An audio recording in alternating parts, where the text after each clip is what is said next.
Luiz, seja muito bem-vindo. Você sabe quem é Felipe Santa Cruz?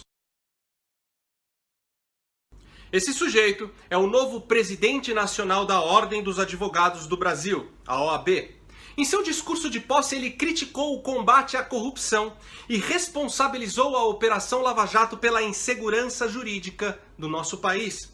Ou seja, o mesmo discurso furado de qualquer membro do PT ou integrante da CUT. Só faltou aí ao novo presidente da OAB encerrar seu pronunciamento gritando Lula livre.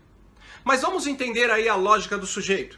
Ele diz que a operação responsável por desmantelar o maior esquema de corrupção já visto em um país democrático, a operação que finalmente colocou os ricos e poderosos do Brasil atrás das grades, precisa ser encerrada. Pois apesar do seu êxito em combater a corrupção, ela tem interferido negativamente no governo, assim como no bom andamento do mercado. Resumindo, um especialista em leis, representante dos advogados do Brasil, acredita que a impunidade e a ilegalidade são os motores que fazem esse país andar. Só que o advogado desconhece, ou finge desconhecer, é que a causa da insegurança jurídica não é o combate à corrupção, mas sim a quantidade enorme de corruptos que até a aparição da Operação Lava Jato deitavam e rolavam nesse país. O que afasta investidores e retrai o mercado não é o fato de um presidente populista estar atrás das grades, e nem o fato de bandidos travestidos aí de empresários também estarem atrás das grades, mas sim o fato de um militante esquerdista conseguir presidir uma entidade da importância da OAB. Mas não se enganem, a militância dentro da OAB não começou esse ano. A Ordem dos Advogados é um antro de esquerdistas há muito tempo. Em dezembro do ano passado, a OAB ficou escandalizada com um mandado de busca e apreensão ao escritório do advogado do Adélio Bispo. A Ordem alegou que essa ação, além de um desrespeito à advocacia, prejudica o direito à ampla defesa do réu por violar aí o sigilo advogado-cliente.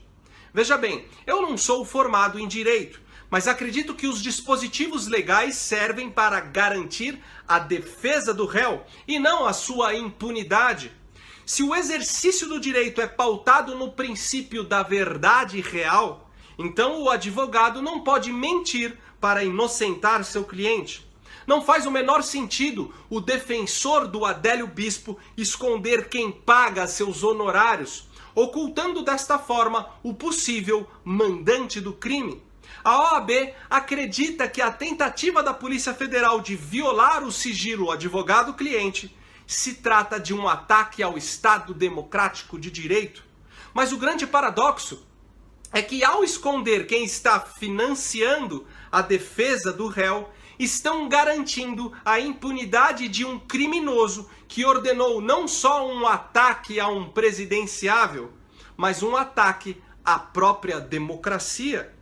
Semana passada, no Globo News, a pesquisadora do Núcleo de Estudos de Violência da USP, Giane Silvestre, e o advogado constitucionalista Oscar Vilhena comentaram sobre o pacote anticrime do Sérgio Moro. E o que não faltou no programa foram críticas ao projeto do nosso ministro.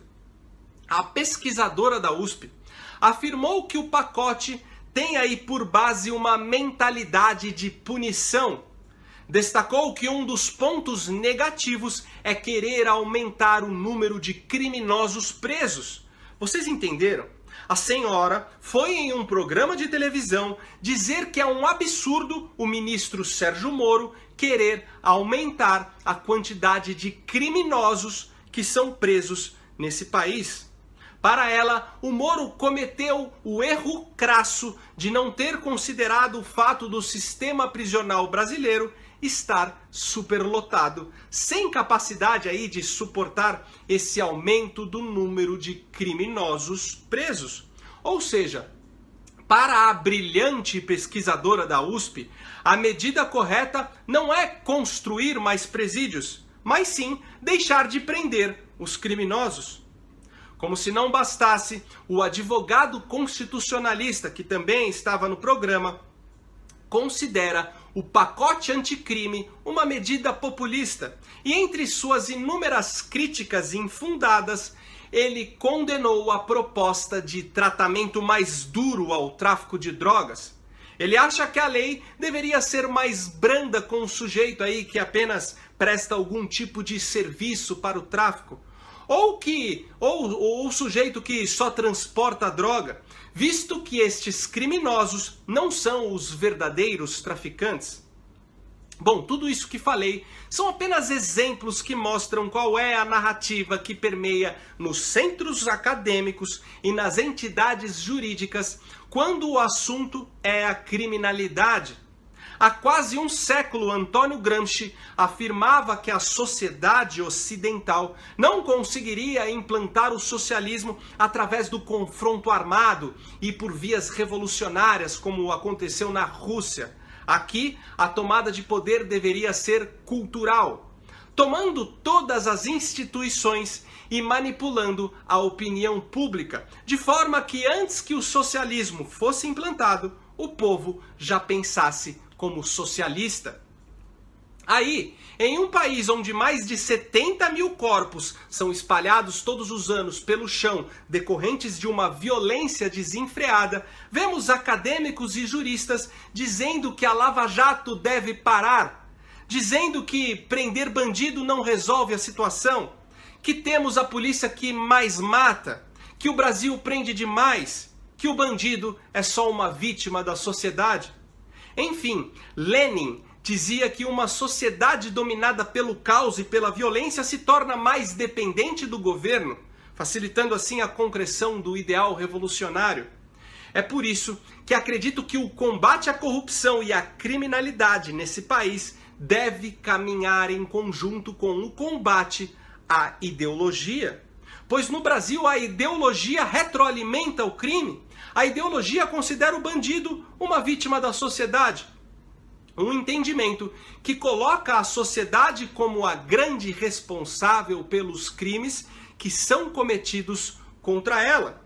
Sendo assim, em teoria, não precisamos punir o bandido, mas sim transformar a sociedade. Ou seja, a criminalidade nesse caso contribui para o ideal revolucionário. E seguindo aí essa esteira, a ideologia faz com que um terrorista assassino se torne um herói nas telas do cinema, em uma produção financiada com dinheiro público. Mas não só isso. Quando o assunto é corrupção, a ideologia traz indignação seletiva. A ideologia faz com que um determinado grupo de pessoas jure que um corrupto, com um processo aí analisado em todas as instâncias do judiciário, é apenas um preso político. Ao mesmo tempo que ignora os verdadeiros presos políticos da Venezuela, já que o país é governado por um ditador ideologicamente alinhado. A ideologia leva pessoas a levantarem os seus punhos cerrados na porta da cadeia em apoio a um ex-terrorista que foi o cérebro por trás do maior esquema de corrupção da história. A ideologia faz com que não consigam descobrir, depois aí de meses de investigação, quem foram os reais mandantes de um atentado contra a vida do presidente da República. A verdade é que a ideologia é uma verdadeira fábrica de idiotas úteis. E idiotas úteis sempre vão proteger os seus bandidos de estimação. E por hoje é isso aí. Curte o vídeo, compartilhe ao máximo, deixa aqui o seu comentário, confere se você continua inscrito no canal e se você acha importante as informações que são transmitidas aqui e puder ajudar com qualquer valor a manter esse canal em plena atividade, o link do nosso Apoia-se está aqui na descrição. Me segue também nas redes sociais, no Facebook e no Instagram, @LuizCamargoVlog. Então até o próximo vídeo, valeu!